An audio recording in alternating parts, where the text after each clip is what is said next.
Okay, I was pretty excited about this. This is a exercise I saw in a magazine a few days ago. It came out this month. It has a different title. I'm calling it Your Dreams, the Steve Jobs Creativity Method. The first step you want to do is write down your problem as a brief phrase or a sentence and place this on a notepad next to your bed with a pen, paper, and a flashlight. So if you wake up, you'll be able to take notes right away. If you wake up when it's still dark outside. Second step is review the problem for a few minutes before you go into bed. You can look at it, you can reread it, you can maybe doodle a picture of it, doodle around a picture. You can kind of like do a doodling mind map. That would make it more powerful. The third step, once you're in bed, you want to visualize the problem as a solid picture. Try to have an image in your mind that you can hold, and imagine yourself dreaming about the problem and waking up and writing down some answer or results or some kind of new information, new knowledge on your notepad. And you can also connect objects related to the problem on your bed, next to your bed before you go to sleep. Maybe if you can do this with some kind of writing, you can put pictures up around small objects if you want to make like figurines. Anything that makes it more concrete in your mind before you actually go to sleep will be more of a focal point to get better results. You can also sketch pictures. Like I said, you can sketch pictures you can do like a picture sketch mind map, because that's how your brain works, is it thinks in pictures. And you want to look at that again before you go to bed. The fourth step is you want to say to yourself in your head, you can do this out loud, you can write it down. I recommend doing every way you can contemplate it, even record it in a video for yourself and play the video back several times till you're kind of like, oh, I'm sick of it, or before you even get to the sick of it point that, well, that's enough, I know I'm going to remember what I need to tell myself. It's implanted in my head. And you want to look at that image as you drift off to sleep.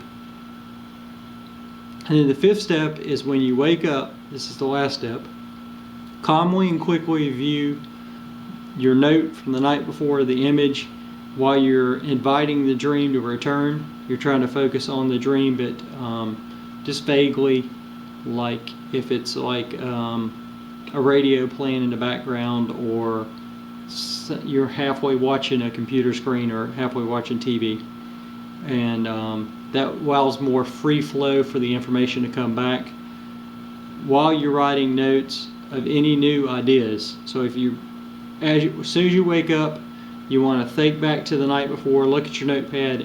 As you're doing that, inviting the dream to return. Sometimes you wake up in the morning and you'll remember a little snippet, and you'll remember a little bit more that morning. For me, myself,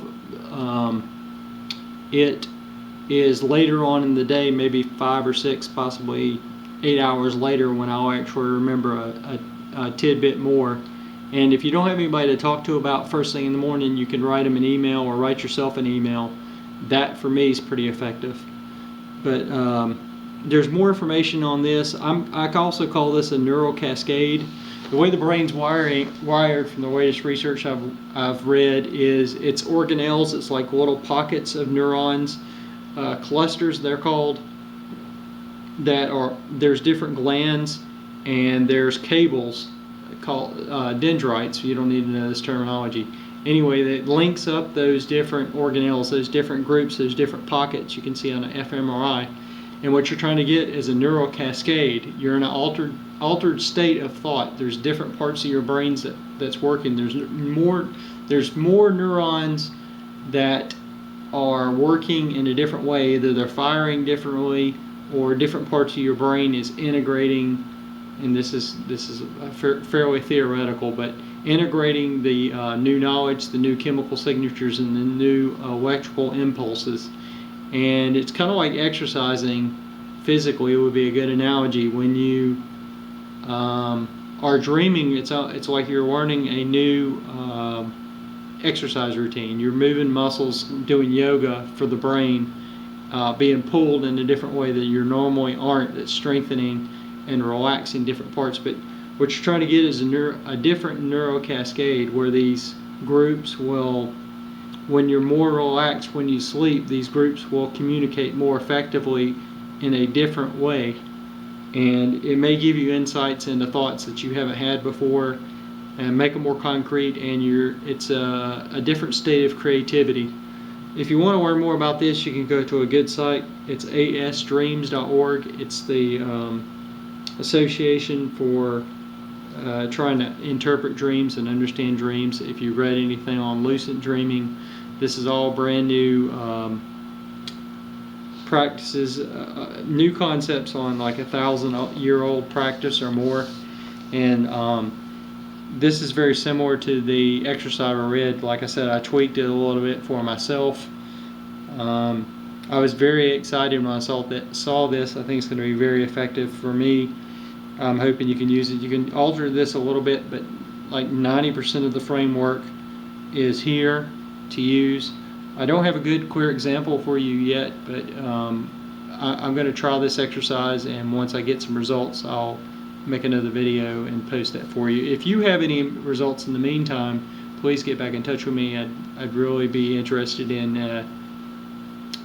your response to this short practice.